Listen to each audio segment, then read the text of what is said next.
Un grand merci de nous accueillir dans les bureaux de Corum l'Épargne. Je vous en prie. On est ravis au sein de Meilleur SCPI de pouvoir venir un peu vous poser des questions sur ce marché qui est un marché un peu challengeant, intéressant et qui fait sans doute ressortir aussi des convictions. Euh, Avant peut-être de parler dans la tendance un peu des dernières semaines qu'on a vécues, ce qu'on voulait connaître un peu, c'est quelle est la dynamique de vos fonds immobiliers, Corum Origine, Corum XL, à mi-année, et puis quelles sont les perspectives pour cette fin d'année 2023. Alors, Corum Origine, Corum XL et Corum Orion se sont, on va dire, très bien comportés depuis le début de l'année. Nous, ce qu'on regarde, c'est la performance. C'est notre moteur. On parlera évidemment du prix de la part, mais l'objectif, qui est l'objectif de performance, il est tenu, dépassé ou quasiment tenu. C'est-à-dire que Corum Origine a un objectif de 6%. On est un tout petit peu en dessous de 6 si on regarde les dividendes qui ont été versés depuis le début de l'année.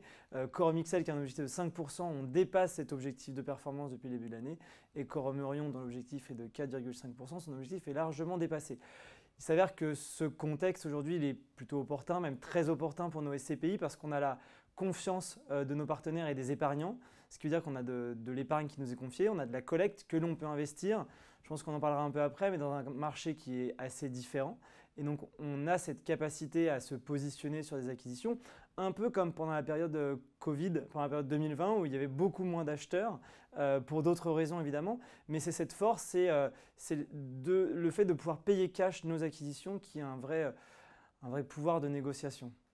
Alors, on est dans un momentum de marché immobilier qui est intéressant. On entend parler de plein de choses sur le marché immobilier. Est-ce que vous considérez au sein de Corum l'Épargne que c'est une fenêtre de tir ou pas ce moment? Alors c'est une fenêtre de tir, il y a évidemment des opportunités, il faut être capable de les saisir.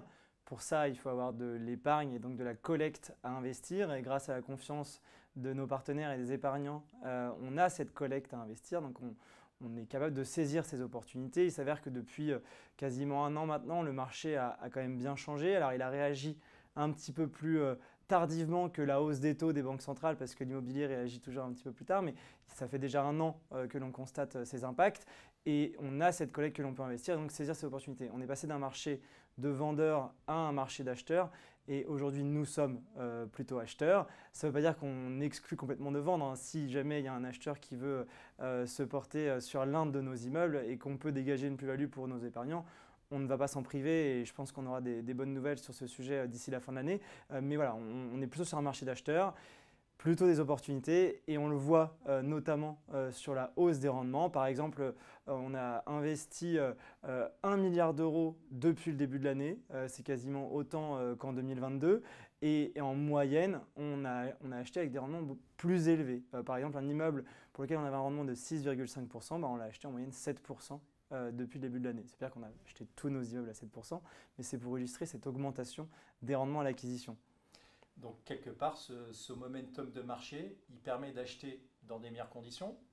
Oui. Il faut le rappeler, vous êtes un equity player, vous êtes un investisseur cash, vous n'avez pas besoin de dette pour acheter vos immeubles. En très peu de dettes. On a eu recours à la dette dans le passé quand la dette ne coûtait pas cher. Il s'avère qu'aujourd'hui, on a beaucoup moins recours à la dette parce que l'endettement coûte beaucoup plus cher.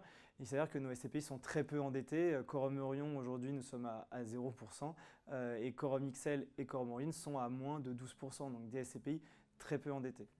Donc, ce qui est un élément favorable. Et surtout, c'est quand vous allez voir un vendeur, vu que vous n'avez pas cette condition suspensive. Exactement. Il est rassuré. Il est rassuré et vous pouvez négocier peut-être un peu plus. Exactement, comme vous avec un appartement. Et ben voilà, donc, mais je n'ai pas encore l'opportunité de pouvoir acheter cash sans condition suspensive. Alors que quand on est épargnant, finalement, on peut, grâce au gérant, bénéficier de cette condition, de cette non-condition. On a eu quelques annonces qui étaient très négatives de la part de certains gérants qui ne représentent pas la majorité des SCPI, c'est important de le rappeler, avec des baisses de prix de part.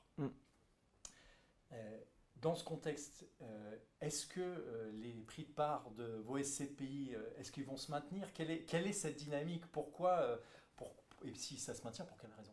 Nous sommes très confiants dans le prix de part de nos SCPI, que ce soit Corum Origine, Corum XL ou Corum Orion. Et nous sommes très confiants parce qu'on a des échanges réguliers, et pour ne pas dire permanents, avec les experts avec lesquels, donc des experts indépendants avec lesquels nous travaillons. Et nous sommes très confiants parce qu'on pense que l'on a acheté au bon prix. Pour les partenaires et clients qui nous connaissent depuis un certain nombre d'années, nous avons volontairement limité la collecte de Quorum Origine depuis 2016 pour être capable d'acheter les bons immeubles avec des rendements élevés. Et c'est notamment la limitation de cette collecte qui aujourd'hui fait que nous sommes beaucoup plus sereins par rapport au contexte actuel parce qu'on n'a jamais acheté d'immeubles à 4% qui aujourd'hui vaudrait, je ne sais pas, à 5,5 ou 5,75. Et donc avec une baisse de la valeur de l'immeuble assez significative. On a acheté avec des rendements élevés et contrairement à ce qu'on apprend à l'école, rendement élevé ne veut pas dire risque élevé. En tout cas, ne veut pas dire toujours plus de risques. Et en l'occurrence, c'est cette limitation de la collecte qui aujourd'hui nous protège. On a parlé de l'endettement un petit peu plus tôt. On est très peu endetté et c'est plutôt rassurant dans le contexte actuel parce que si ce qu'on avait acheté à 100 aujourd'hui vaut 60, l'endettement, lui, ne bouge pas. Donc ça peut, pareil, provoquer quelques problèmes pour la société de gestion et donc pour les épargnants. Donc aujourd'hui, pas de baisse de prix de part. On maintient le prix de part de nos SCPI. On verra ce qu'il en sera en 2024. Mais aujourd'hui, nous n'envisageons pas et nous sommes confiants sur la valeur de notre patrimoine parce que nous avons été prudents depuis le début. On a parlé de la diversification immobilière sectorielle, donc des immeubles de bureaux, de commerce, de l'hôtellerie, de la logistique, mais aussi géographique. On a investi sur nos 3 SCPI, on est investi dans plus de 17 pays. Et donc, on a su, au fur et à mesure des années, au fil de l'eau, acheter des immeubles avec des rendements élevés et un locataire solide, ce qui aujourd'hui fait la valeur de l'immobilier. Et c'est pour cette raison-là que nous sommes confiants par rapport au prix de part de nos 3 SCPI. Merci. J'ai envie de vous poser une question en plus par rapport à cette diversification. Il y a une grande diversification côté actif immobilier, mais vous avez aussi côté passif, donc côté actionnariat des SCPI, une grande diversification. Vous n'avez pas de gros institutionnels ou gros assureurs vie, à l'exception de votre propre contrat d'assurance vie, qui soit dans vos SCPI. Non, nous n'en avons pas. Et aujourd'hui, c'est vrai qu'on s'en félicite. Commercialement, ça aurait pu nous aider au début pour avoir de la collecte et donc investir et donc augmenter la taille des SCPI pour les diversifier. Mais ce ne sont pas des institutionnels qui sortent aujourd'hui et qui pourraient bloquer éventuellement la liquidité et poser des problèmes pour un épargnant qui souhaiterait retirer pour X ou Y raison une partie de son investissement ou la totalité de son investissement. Donc aujourd'hui, c'est aussi une protection, le fait de ne pas avoir d'investisseurs institutionnels et parce qu'on considérait chez Quorum que les investisseurs institutionnels n'avaient pas forcément les mêmes objectifs qu'un épargnant, un particulier qui prépare sa retraite, qui prépare sa transmission, etc. Donc c'est pour cette raison-là qu'on n'avait jamais eu d'institutionnel, hormis, comme vous l'avez rappelé, Quorum Life, qui est la compagnie d'assurance du groupe. On a parlé de Quorum Life. Vous avez lancé assez récemment votre fonds Eurolife. Pourquoi? Pour quelle raison? Pourquoi? Pour ceux qui nous connaissent, dans notre stratégie, Quorum, on se dit opportuniste. Alors opportuniste, ça pourrait être une thématique marketing. On essaie de le prouver avec des faits. Et donc, il s'avère qu'on a parlé de hausse des taux. Cette hausse des taux, elle est visible au quotidien et surtout. Ça veut dire que créer un fonds en euros aujourd'hui, dans la mesure où nous n'en avions pas auparavant, je rappelle que Quorum Life est une compagnie qui a été lancée en 2020. On avait commencé uniquement avec les SCPI et les fonds obligataires du groupe et on se permet depuis début juillet d'ajouter un fonds en euros, Quorum Eurolife, parce qu'il n'a pas de stock, c'est-à-dire qu'il n'a pas acheté des obligations d'État, puisque ce qui compose, en tout cas les obligations à faible rendement ou dites investment grade, c'est ce qui compose la majorité des fonds en euros du marché.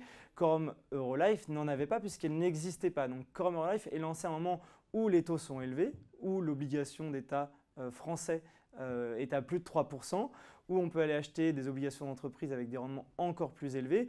Et donc c'est par opportunisme que l'on lance Quorum Eurolife aujourd'hui, en l'occurrence début juillet, parce qu'on va acheter des obligations avec des rendements qui sont beaucoup plus élevés et sans avoir de stock qui pénaliserait la performance.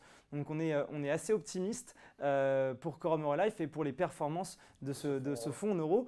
Alors c'est un nouveau fonds en euros mais qui reprend finalement la composition d'un fonds euro traditionnel avec des obligations d'État, des obligations d'entreprise, des obligations en rendement puisque c'est la spécialité maison. Et pour la partie immobilière, on fera confiance évidemment à nos SCPI. Avec un élément qui est quand même une exception, c'est qu'on aura une information claire sur ce qui est dans le fonds euro, ce qui est assez rare pour le souligner. Une peut-être la dernière question, c'est est-ce que vous avez une bonne nouvelle quelque part à nous partager dans toutes ces bonnes nouvelles que vous nous avez partagées? Alors, j'ai pas de bonnes nouvelles à annoncer. Je pense que les bonnes nouvelles, on pourra en avoir en toute fin d'année ou en tout début d'année 2024 quand on pourra communiquer sur les performances de nos SCPI. Et des bonnes nouvelles pourraient intervenir d'ici là. On a dit que le marché avait changé, qu'il était plus favorable aux acheteurs qu'aux vendeurs. Néanmoins, on devrait être capable également de vendre des immeubles. Et si on les vend, on espère évidemment dégager des plus-values. Eh ben, merci beaucoup, merci pour cette Je vous en transparence, prie. merci Baptiste. Et puis on espère voilà, refaire un point en début d'année prochaine sur cette vision claire, transparente au service de plus de 100 000 épargnants. Merci Jonathan. À bientôt. À bientôt.